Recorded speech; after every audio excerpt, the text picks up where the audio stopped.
Hi అండి. ఈరోజు మనం వాక్కాయ పప్పు ఎలా చేసుకోవాలో చూద్దాం. ఈ వాక్కాయలు ఆషాఢంలో శ్రావణంలో దొరుకుతాయండి, కాబట్టి తప్పకుండా మీరు కూడా ట్రై చేయండి. ఇప్పుడు మనం వాక్కాయ పప్పు ఎలా తయారు చేసుకోవాలో చూద్దాం. నేను 1 కప్పు కందిపప్పు తీసుకున్నానండి. మీ క్వాంటిటీకి సరిపడగా మీరు తీసుకోండి. ఇప్పుడు పప్పుని శుభ్రంగా కడుక్కుని ఒక అరగంట పాటు అయినా నానబెట్టుకోవాలండి. ఇలా నానబెట్టుకున్న కందిపప్పులో ఒక 2 గ్లాసులు వాటర్ వేసుకుని స్టవ్ వెలిగించుకుని మీడియం ఫ్లేమ్లో పెట్టుకుందాం. కందిపప్పు ఉడుకుతూ ఉంటుందండి. ఈలోపు మనం ఉల్లిపాయలు, పచ్చిమిర్చి, వాక్కాయలు అనేవి కట్ చేసి పెట్టుకుందాం. నేను ఒక 6 పచ్చిమిర్చి తీసుకున్నానండి. ఒక ఉల్లిపాయ అయితే తీసుకున్నాను. అవన్నీ కట్ చేసి పక్కన పెట్టుకుందాం. ఇప్పుడు మన పుల్లటి వాక్కాయల్ని కట్ చేసుకుని పెట్టుకుందాం ఫ్రెండ్స్. చూడండి ఎంత పుల్లగా, ఎంత టేస్ట్ ఉంటుందంటే పప్పు చాలా బాగుంటుందండి. ఇప్పుడు వాక్కాయ అనేది కట్ చేసుకుని అందులో ఉన్న పిక్కలు అనేవి అన్నీ తీసుకుని పక్కన పెట్టుకుందాం. ఫ్రెండ్స్, ఈ వాక్కాయ పచ్చి రొయ్యల కర్రీ కూడా చాలా బాగుంటుందండి. నెక్స్ట్ వీడియో తప్పకుండా పోస్ట్ చేస్తాను, చూడండి. ఇలా కట్ చేసుకున్న వాక్కాయలో పిక్క అనేది ఉంటుందండి. నేను చూపిస్తున్న విధంగా ఆ పిక్క అనేది తీసుకుని మొత్తం అన్నీ శుభ్రం చేసుకుని పక్కన పెట్టుకుందాం. చూడండి ఫ్రెండ్స్, నేను అన్నీ కట్ చేసుకుని లోపల ఉన్న పిక్కలన్నీ తీసేసానండి. అన్నీ రెడీ చేసుకుని పెట్టుకున్నాను.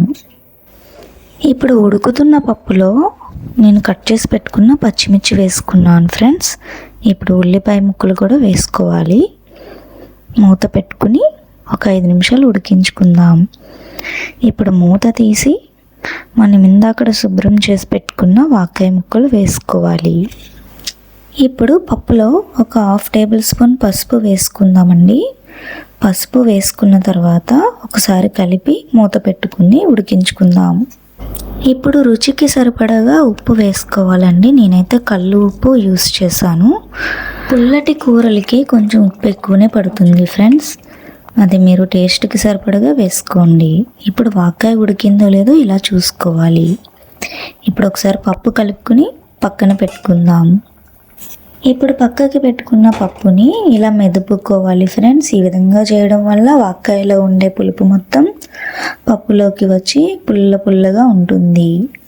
చూడండి ఫ్రెండ్స్, పప్పు అనేది ఇలా మెత్తగా అవ్వాలి. ఇప్పుడు స్టవ్ వెలిగించుకుని గిన్నె పెట్టుకుని ఒక గరిటె గానుగ నూనె వేసుకున్నాను ఫ్రెండ్స్ నేను. ఇప్పుడు బాగా కాగిన నూనెలో ఇలా వెల్లుల్లి వేసుకుని కొద్దిసేపు ఫ్రై చేసుకుని ఇప్పుడు కొద్దిగా జీలకర్ర వేసుకోవాలి. నేనైతే గానుగ నూనె యూస్ చేసుకున్నాను ఫ్రెండ్స్. మీరు ఏ ఆయిల్ వాడతారో అదే యూస్ చేసుకోండి. గానుగ నూనె వల్ల చాలా ఆరోగ్య లాభాలు ఉన్నాయని చెప్పేసి మేమైతే ఆ ఆయిలే వాడతాం ఫ్రెండ్స్. ఇప్పుడు ఆవాలు వేసుకోవాలి. ఒక 4-5 ఎండుమిర్చి కట్ చేసుకుని అవి వేసుకోవాలి. అది కొద్దిసేపు ఫ్రై అయిన తర్వాత ఒక 2 రెమ్మలు కరివేపాకు వేసుకుని చిటపటలాడేంత వరకు ఫ్రై చేసుకోవాలి. ఈ కరివేపాకు వేసేటప్పుడు మాత్రం దివాళీ సౌండ్, ఇంకా రైన్ సౌండ్ అవన్నీ భలే వినిపిస్తాయండి ఆ సౌండ్లో నాకైతే.